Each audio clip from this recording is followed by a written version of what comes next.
أعوذ بالله من الشيطان الرجيم. بسم الله الرحمن الرحيم. قال رب أنى يكون لي غلام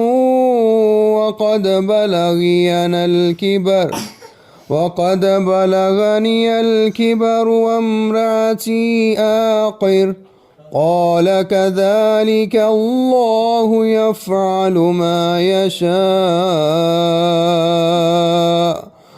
قال رب اجعل لي آية. قال آيتك ألا تكلم الناس 3 أيام إلا رمزا واذكر ربك كثيرا وسبح بالعشي والإبكار. وإذ قالت الملائكة يا مريم إن الله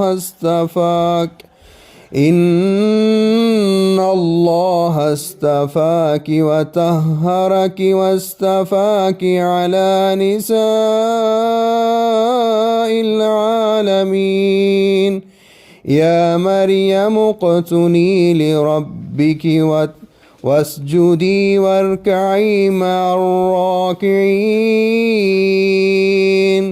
ذلك من أنباء الغيب نوحيه إليك وما كنت لديهم إذ يلقون أقلامهم أيهم يكفل مريم وما كنت لديهم إذ يختصمون. إذ قالت الملائكة يا مريم إن الله يبشرك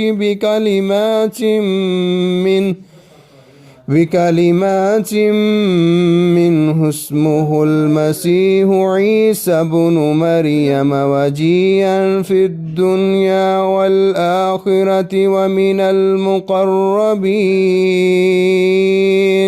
ويكلم الناس في المهد وكهلا ومن الصالحين।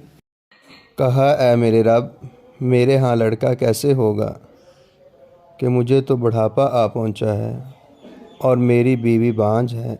फरमाया, इसी तरह अल्लाह करता है जो चाहता है। कहा, ऐ मेरे रब, मेरे लिए कोई निशानी बना दे। फरमाया, तेरी निशानी ये है कि तू 3 दिन लोगों से बात नहीं करेगा मगर कुछ इशारे से, और अपने रब को बहुत ज़्यादा याद कर और शाम और सुबह तस्बीह कर।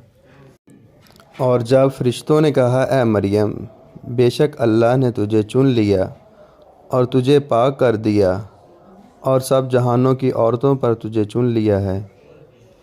ऐ मरियम, अपने रब की फरमाबरदार बन और सजदा कर और रुकू करने वालों के साथ रुकू कर। ये गैब की कुछ ख़बरें हैं, हम उसे तेरी तरफ वही करते हैं। और तू उस वक्त उनके पास ना था जब वो अपने कलम फेंक रहे थे कि उनमें से कौन मरियम की कफ़ालत करे, और ना तू उस वक्त उनके पास था जब वो झगड़ा कर रहे थे। जब फ़रिश्तों ने कहा, ऐ मरियम, बेशक अल्लाह तुझे अपनी तरफ से एक कलमे की बशारत देता है जिसका नाम मसीह ईसा इब्ने मरियम है।